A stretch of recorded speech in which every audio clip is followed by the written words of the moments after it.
தீர்க்கதரிசிகள் நம்புங்க. ஏன்னா கடவுளுடைய மனுஷர்களுக்கு எப்படியோ பிசாசு என்ன பண்ணுறான், அவர்கள் மேலே ஒரு பெரிய சந்தேகத்தை கிளப்பிவிடுறான். ஊரெல்லாம் பாருங்கள் என்ன பேசுவாங்க, அறிவில்லாத ஆட்கள் பேசுகிறது என்ன, இந்த பிரசங்கியார்களுக்கெல்லாம் என்ன வேலைன்னா உங்கள் காசை அவங்க வாங்கிக்குவாங்க. கேள்விப்பட்டிருக்கீங்களா நீங்கள்?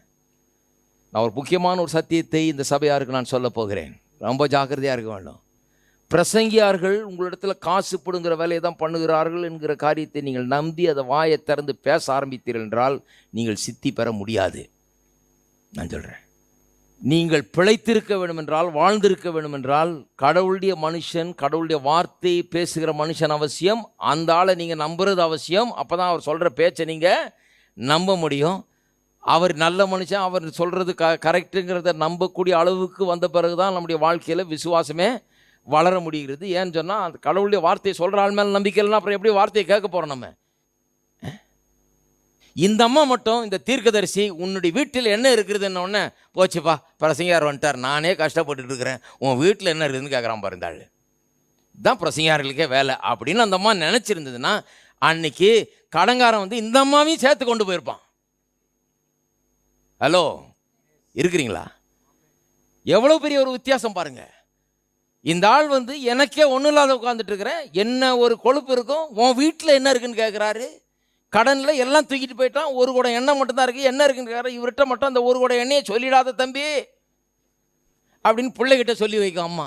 ஏன்னா தப்பான அந்த எண்ணம் இருந்ததுன்னா அப்படி தான் சொல்லுவாங்க. இந்த பிரசங்கியார்கிட்ட மட்டும் சொல்லிடாத அந்த ஒரு கூட எண்ணெய் இருக்குன்னு, ஏன்னா அவர் கொஞ்சம் கேட்பாரதில்லை பார்த்து. நான் சொல்கிறேன், அந்த தீர்க்கதரிசி அந்த அம்மாட்ட ஒன்றுத்தையும் பெற வரல. அந்த தீர்க்கதரிசி வாய் நிறைய கடவுளுடைய வார்த்தையை சுமந்து கொண்டு உள்ளம் நிறைய விசுவாசம் நிறைந்தவராய் மக்களுடைய வாழ்க்கை பிரச்சனையை மாற்றுவதற்கு வேண்டிய வார்த்தைகளை கொண்டு வந்திருக்கிறார். அதனால தான் கேட்குறார், உதவி செய்ய கேட்குறார். உன்னிடத்துல என்ன இருக்குது? உன்னிடத்துல என்ன இருக்குது? எனக்கு நல்லா ஞாபகம் இருக்குது. நான் அந்த காலத்தில் இந்த உபதேசத்தை கேட்டுக்கொண்டு இருந்தப்ப ஒருத்தர் சொன்னார், ஆங்கிலத்தில் இப்படி சொன்னார், you are not broke, you have a seat. எனக்கு அது மறக்கவே முடியாது. You are not broke. ப்ரோக்குன்னு சொன்னால் என்கிட்ட ஒன்றுமே இல்லை அப்படின்னு சொல்கிறாங்களா? அவர் சொல்கிறார், இல்லை, உன்னிடத்தில் ஒரு விதை இருக்கிறது, விதைக்கக்கூடிய விதை உன்னிடத்தில் இருக்கிறது, இல்லைன்னு மட்டும் சொல்லாத, உன்கிட்ட ஏதோ இருக்குது. ஹலோ, இருக்கீங்களா? நீங்கள் சொல்லலாம், ஐயா நீங்கள் சொல்கிறீங்க ஏதோ இருக்குதுன்னு, ஒரு பைசா கூட இல்லை. நான் சொல்கிறேன், அப்போ கூட விதை இருக்கிறது. விதை எங்கே இருக்குது? விதை வார்த்தை, அது வாயில இருக்கிறது. ஒரு நயா பைசா இல்லைன்னா கூட வாயை திறந்து கடவுளுடைய வார்த்தையை பேசும்போது அது விதை. அதுல தான் உங்களுடைய செழிப்பு ஆரம்பிக்க போகிறது. தீர்க்கதரிசி